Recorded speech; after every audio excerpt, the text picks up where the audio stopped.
इसमें ये सारी वायर, ये 24 पिन की ये पूरा बंडल है ना, ये पूरा बंच पूरा कटा है भाई सब। तुरंत सिस्टम शट डाउन, फोटोशॉप चलाया, गेम चलाया, प्रीमियर प्रो चलाया, सिस्टम तुरंत शट डाउन। भैया जी एसएमपीएस लेते वक्त ना कुछ बातों का ध्यान रखना, वरना तुम्हारे भी हमारे जैसे घोड़े लग जाएंगे, ठीक है। तो हमारे बातों से कुछ सीखो और बन जाओ थोड़े से स्मार्ट, ठीक है। तो देखो बात कुछ ऐसी है, एसएमपीएस लो तो कुछ बातों का ध्यान रखना। सबसे पहले जो केबल है ना उसकी इतनी लंबी होनी चाहिए, इतनी लंबी, ठीक है। और दूसरी बात 500 से 600 रुपए वाली पावर सप्लाई पे कभी मत लेना। अब वो मैं क्यों बता रहा हूँ तुमको इस वीडियो में पूरा समझ में आ जाएगा जब हमारी तुम कहानी सुनोगे। तो भैया जी बात ऐसी है कि हमें लेनी थी एक पावर सप्लाई। अब 500-600 वाली नहीं, अच्छी वाली लेनी थी, सर्कल्स वाली, ठीक है। ये रखी है सर्कल्स की पावर सप्लाई। अब हमने ले ली, अमेजोन से ऑर्डर कर दिया। नॉर्मल यूजर क्या करेगा, अमेजोन से मंगाएगा, फ्लिपकार्ट से मंगाएगा या जाएगा ऑफलाइन मार्केट, यही करेगा वो, ठीक है। तो हमने भी वैसा ही करा। ऑफलाइन मार्केट से तो हमने कहा बाय बाय। अब ऑनलाइन मार्केट से जब मंगाई तो बहुत खुश कि भैया हमारा ये जो कंप्यूटर है ये बनके तैयार हो जाएगा और हम भी थोड़े गेम वेम खेल लेंगे इस पे बढ़िया वाले, ठीक है। लेकिन अब बात कुछ ऐसी हो गई कि जब हमने एसएमपीएस इसमें लगाया तो जो उसकी केबल थी वही पूरी नहीं पड़ गई, ठीक है। तो वो छोटी निकली। तो अब करे क्या भैया जी, अब ये तो एंटी स्पोर्ट की केबल जो कि गेमिंग कैबिनेट, क्या बोल रहा हूँ मैं, कैबिनेट, ठीक है। तो अब ये कैबिनेट में जो वायर है वो पीछे से होके जाता है क्योंकि पूरी प्रॉपर केबल मैनेजमेंट करना पड़ेगा। तो अब जब हमने अपनी प्रॉपर केबल मैनेजमेंट करी और हमने जब 24 पिन वाली केबल लगाई तो वो लगी नहीं, अब पड़ रही थी छोटी। तो अब करे क्या, अब हमने अपने दिमाग के घोड़े दौड़ाए जिसमें हमारे घोड़े लग गए, ठीक है।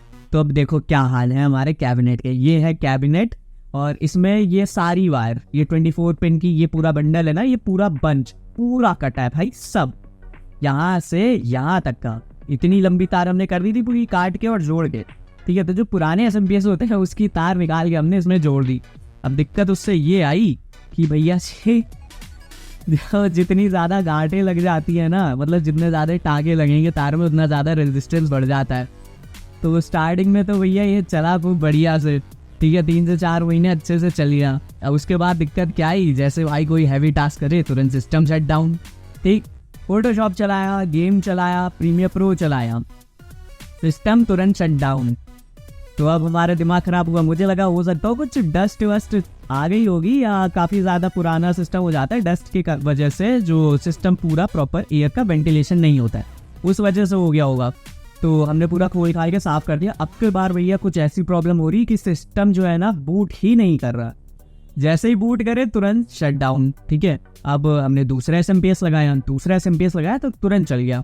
अब हमने क्या करा यार, एसएमपीएस से ही दिक्कत आ रही है फिर हमने क्या करा, अपना लिया मल्टीमीटर और मल्टीमीटर से हमने ये एसएमपीएस को, ठीक है, पूरा का पूरा टेस्ट करा। और जब पता लगा कि भैया ये जो है ना 12 वोल्ट की जगह से 8 से 9 वोल्ट दे रहा है करंट, तो हमने कहा अच्छा भैया जब कंप्यूटर की पूरी प्रॉपर सप्लाई नहीं मिलेगी तो कहाँ से जीवित रहेगा। एक आदमी को खाना ना दो तो वो मर जाता है, ठीक है, धीरे धीरे भूख के कारण। तो अब वैसा ही कुछ हमारे कंप्यूटर के साथ भी होने लगा। अब अगर मैं ज़्यादा देर उसको रन करता तो अंदर के कंपोनेंट मेरे डैमेज होते, जिसके वजह से हमको पड़ सकता था भारी नुकसान, जो कि अभी मैं थोड़ा सस्ते में निपट गया हूँ। अभी मैंने क्या करा, मैंने एक नई पावर सप्लाई मंगाई जो कि आपने थोड़ा बहुत इंट्रो स्टार्टिंग में अभी देखा होगा, उसको पूरा प्रॉपर अनबॉक्स करूंगा मैं। और उसकी केबल, भाई केबल लो तो देख के लेना, ठीक है, क्योंकि पावर सप्लाई में केबल, अगर आपकी कोई नया कैबिनेट है, मतलब गेमिंग कैबिनेट है, उसमें आपको केबल थोड़ी सी लंबी चाहिए होती है। और मैं सही बता रहा हूँ, ठीक है, ऐसा एक्सपेरिमेंट यूट्यूब पे किसी ने नहीं करा होगा। और किसी ने अगर काट के केबल अपनी बढ़ाई है तो भाई नीचे कमेंट कर देना, ठीक है, मैं अभी देखूँ कि मेरे जैसे भाई कितने लोग हैं, ठीक है। तो मेरे को तो नहीं लगता कि यूट्यूब पे किसी ने अभी भी ऐसा कुछ करके दिखाया होगा कि केबल काट के बढ़ा दी और भाई चला रहे हैं बढ़िया से और कोई प्रॉब्लम नहीं आ रही है। तो भाई प्रॉब्लम आ जाती है, मेरे साथ भी आई है, तुम्हारे साथ भी आएगी अगर तुमने करके रखा है ऐसा कुछ, ठीक है, फ्यूचर में हो जाएगा तुम्हारे साथ।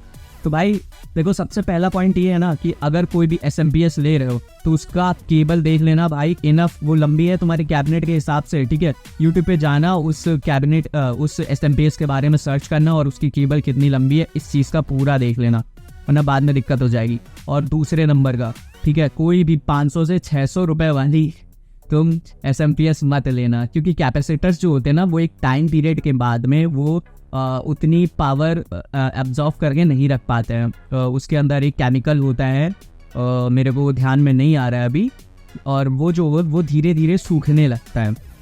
हाँ, इलेक्ट्रोलाइट, ठीक है, वो सूखने लगता है, तो जिसके वजह से आपकी जो कैबिनेट की पावर है वो धीरे धीरे कम होने लगती है। वो कैबिनेट की बता रहे हैं, मतलब SMP की जो पावर है वो कम होने लगती है, वो आपको प्रॉपर फिर आउटपुट नहीं देता है, ठीक है। और जो कूलर मास्टर के ब्रॉन्ज सर्टिफिकेट, ठीक है, ये सिल्वर सर्टिफिकेट, ये सब रहते हैं ना, ये 10-10 साल तक का आपको श्योर करता है, क्योंकि भाई अच्छे कैबिनेट अच्छे पावर सप्लाई वो बना रहे हैं, ठीक है। वो ब्रांड को भी पता है कि हाँ, हमने इसमें ऐसे कैपेसिटर्स लगा के रखे हैं कि भाई जो आने वाले 10-10 साल तक का ज़रा से भी प्रॉब्लम नहीं करेंगे।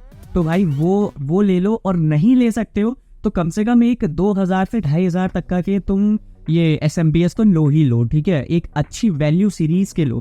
तो भाई देखो, मेरे पास इतना ज़्यादा बजट तो है नहीं, ठीक है, मैं एक मिड रेंज का मेरे पास PC है, जिसमें मैंने नया एक एंटी स्पोर्ट की तरफ से आने वाला, ठीक है, वैल्यू सीरीज का मैंने पावर सप्लाई लिया है 450 वॉट का। अब तो ये 2 पॉइंट कुछ ऐसे थे जो आपको खासकर ध्यान रखने हैं एक पावर सप्लाई लेते वक्त, ठीक है। और ये गलती मैंने करी है, आप मत कर लेना, मेरी गलतियों से आप सीखो। और ये वीडियो में आपको आगे इस पावर सप्लाई की अनबॉक्सिंग भी मिल जाएगी, तो वीडियो देखते रहना।